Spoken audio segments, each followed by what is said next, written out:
Malam itu ciuman dengan pria yang baru kukenal berakhir di rumahku. Keputusan yang kuambil setelahnya membuat rahasiaku terbongkar dan keluargaku hancur berkeping-keping. Aku Rian duduk di soa apartemen kecilku di kawasan Tebet, Jakarta Selatan masih merasakan hangat bibir Dika di bibirku. Hujan deras di luar membuat kami tidak bisa berpisah begitu saja setelah kencan pertama yang seharusnya biasa saja. Dika Gurus berusia 30 tahun dengan senyum lembut dan mata yang selalu penuh pengertian mengusap rambutku pelan. "Kamu baik-baik saja Rian?" tanyanya suaranya rendah seperti angin malam. Aku mengangguk tapi dalam hati badai sudah berputar. Selama 27 tahun aku menyembunyikan siapa diriku dari keluarga di Bandung, ibu yang selalu bertanya kapan menikah, ayah yang bangga dengan anak laki-laki satu-satunya dan adik perempuan yang mengidolakanku. Mereka tidak tahu bahwa setiap malam aku membaca cerita tentang pria yang mencintai pria di aplikasi rahasia dan sekarang pria itu ada di depanku. Kami bertemu lewat aplikasi dating yang aku hapus setiap kali selesai pakai. Dika mengajak makan malam di warung sate dekat Monas. Kami tertawa tentang murid-muridnya yang nakal dan pekerjaanku sebagai akuntan kantor yang membosankan. Semuanya terasa ringan sampai hujan turun dan aku bilang mending ke rumahku dulu deh daripada basah kuyup. Sekarang di sini kami berdua, lampu redup, kopi panas di meja dan aku merasa untuk pertama kalinya tidak sendirian. "Aku belum pernah bawa siapa-siapa ke sini," kataku jujur. Dika tersenyum. "Aku tahu rasanya takut Rian. Aku juga pernah seperti kamu dulu." Kami bicara sampai larut tentang keluarga kami yang konservatif, tentang teman-teman yang mungkin tidak mengerti dan tentang mimpi-mimpi kecil yang kami pendam. Saat dia hendak pulang aku memegang tangannya. "Jangan pergi dulu." Itu keputusan pertama yang kubuat tanpa berpikir panjang. Dika mengangguk dan kami duduk lagi berbincang tentang segalanya kecuali masa depan. Pagi harinya aku bangun dengan perasaan aneh campur aduk antara bahagia dan takut. Dika sudah bangun membuat teh di dapur kecilku. "Pagi," sapanya ramah. Kami sarapan roti bakar sambil membicarakan rencana bertemu lagi akhir pekan ini. Aku merasa hidupku mulai berubah tapi belum tahu seberapa besar. Saat Dika pamit aku peluk dia sebentar di pintu dan itulah saat keluargaku tiba tanpa pemberitahuan. Ibu, ayah dan adikku muncul di koridor apartemen membawa tas besar karena rencana kunjungan mendadak ke Jakarta. Mata ibu langsung tertuju pada Dika yang masih berdiri di ambang pintu. "Ini siapa Rian?" tanya ayah dengan suara dingin. Aku membekuk. Rahasiaku yang selama ini kusimpan rapat mulai retak hanya dalam 1 detik. Dika tersenyum sopan memperkenalkan diri tapi aku tahu dari tatapan ayah bahwa malam ini bukan lagi malam biasa.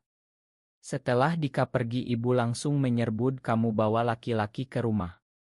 Apa yang kalian lakukan semalaman?" Aku mencoba menjelaskan tapi kata-kata tersangkut di tenggorokan. Malam itu setelah keluarga tidur di kamar tamu aku duduk sendirian di balkon memandang lampu kota Jakarta yang berkelap-kelip. Keputusan untuk tidak menyangkal perasaanku kepada Dika sudah kubuat. Besok aku akan bicara dengan mereka. Aku tidak tahu itu akan membawa badai besar tapi aku lelah berpura-pura. Pagi berikutnya ruang tamu apartemenku terasa seperti ruang sidang pengadilan. Ibu duduk dengan tangan terlipat, ayah berdiri di dekat jendela dan adikku Rina menatap lantai dengan wajah pucat. Aku berdiri di tengah ruangan, tangan gemetar. "Ibu, ayah, aku suka Priad," kataku langsung tanpa basa-basi.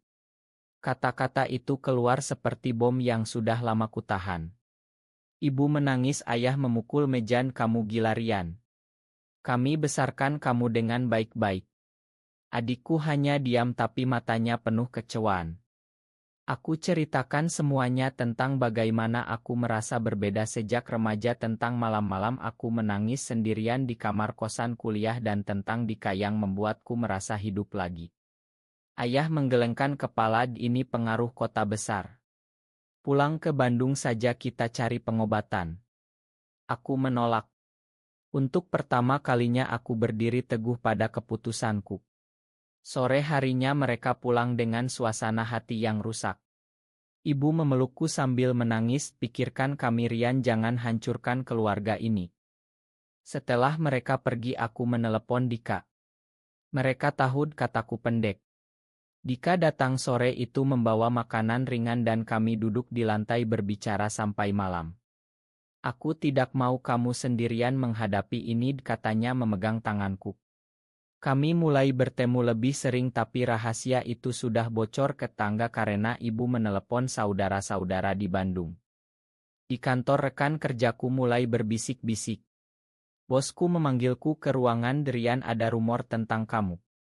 Kami tidak masalah selama pekerjaanmu bagus tapi hati-hati dengan citra perusahaan. Aku merasa dunia menyempit.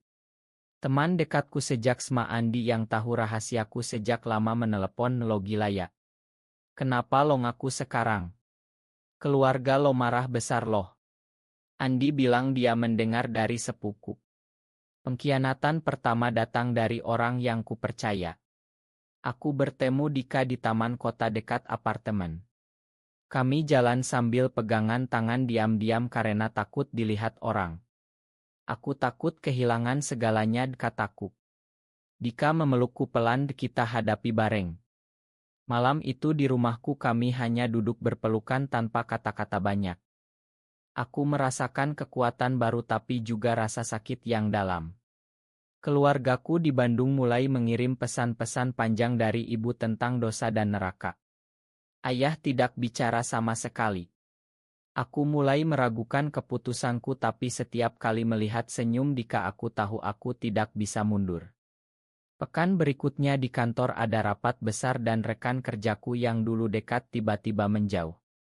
Aku merasa sendirian di tengah keramaian. Pulang kerja aku menelepon Dika, aku butuh kamu. Dia datang membawa buku cerita tentang pria gay di Indonesia yang berhasil bahagia. Kami baca bersama sampai larut. Itu malam di mana aku mulai belajar bahwa perjuangan baru saja dimulai. Hubunganku dengan Dika semakin dalam tapi dunia di sekitarku semakin gelap. Keluarga di Bandung mengadakan pertemuan besar tanpa mengundangku. Ibu menelepon, kami sudah bicara dengan Kiai. Kamu harus pulang dan menikah dengan anak tetangga. Aku menolak tegas. Itu membuat ayah marah besar dan memblokir nomorku. Rina, adikku yang dulu paling dekat, sekarang hanya mengirim pesan singkat, kak aku malu. Di kantor situasi semakin buruk. Ada email anonim yang menyebar rumor tentang aku dan Dika. Bos memanggilku lagi, Rian, kami harus memindahkanmu ke divisi lain. Bukan karena kami diskriminasi tapi untuk kenyamanan semua pihak. Aku tahu itu alasan palsu. Aku menerima pemindahan itu dengan hati berat. Dika mendukungku sepenuhnya. Kami mulai merencanakan liburan kecil ke Bali akhir pekan ini untuk melupakan masalah. Di pesawat aku pegang tangannya diam-diam, di Bali kami menginap di penginapan kecil dekat pantai. Malam pertama kami berjalan di pasir sambil bicara tentang masa depan. Aku ingin hidup terbuka, kataku. Dika mengangguk, aku juga, tapi kita harus sabar. Keesokan harinya kami naik gunung kecil menikmati pemandangan. Di sana aku merasa bebas untuk pertama kalinya. Tapi saat kembali ke Jakarta kenyataan menghantam lagi. Andi temanku menelepon, lo harus minta maaf ke keluarga lo. Mereka bilang kalau lo tidak berubah mereka akan putus hubungan. Aku menangis di telepon. Dika memelukku, kamu tidak salah Rian. Kami bertengkar kecil karena aku mulai menarik diri takut menyakiti dia. Mungkin lebih baik kita berhenti dulu, kataku suatu malam. Dika diam lama lalu bilang, aku tidak akan pergi kecuali kamu benar-benar mau. Itu membuatku sadar bahwa aku tidak bisa kehilangan dia. Kami berdamai dan memutuskan untuk terus bersama. Di kantor divisi baru aku bertemu rekan baru yang ternyata lebih terbuka. Satu orang bernama Sinta tahu tentang aku dan bilang, aku punya saudara seperti kamu. Kamu kuat kok. Itu dukungan kecil yang berarti besar. Namun keluarga tetap diam. Ibu mengirim foto keluarga tanpa aku. Aku merasa seperti orang asing di rumah sendiri. Dika mengajakku ke acara komunitas kecil di Jakarta Selatan tempat pria-pria seperti kami bertemu. Di sana aku mendengar cerita orang lain yang lebih berat. Aku pulang dengan hati lebih ringan tapi tetap ada luka. Bulan berganti dan tekanan semakin meningkat. Ada berita di media tentang kasus diskriminasi di Indonesia yang membuatku takut. Aku mulai menulis jurnal setiap malam untuk mengeluarkan perasaan. Dika baca salah satu halaman dan bilang, "Kamu hebat, Rian." Itu cukup untuk membuatku bertahan. Pengkhianatan datang dari tempat yang tidak kusangka. Andi, mantan teman terbaikku, menyebarkan cerita lengkap ke seluruh keluarga besar termasuk Oto lama kami berdua. Ayah menelepon marah, "Kamu sudah tidak punya anak lagi di mata kami." Telepon itu membuatku ambruk di lantai. Dika datang segera setelah aku meneleponnya. Kami duduk semalaman, dia memegang tanganku tanpa banyak bicara. Pagi harinya aku memutuskan untuk menghadapi semuanya. Aku naik kereta ke Bandung sendirian. Di rumah orang tua suasana dingin seperti es. Ibu menangis, ayah diam, adikku menghindar. Aku bicara panjang lebar tentang perasaanku sejak kecil, tentang bagaimana aku mencoba berubah tapi tidak bisa. "Aku tetap anak kalian," kataku. Ayah berdiri, "Anak kami sudah mati." Kata-kata itu seperti pisau. Aku pulang ke Jakarta dengan hati hancur.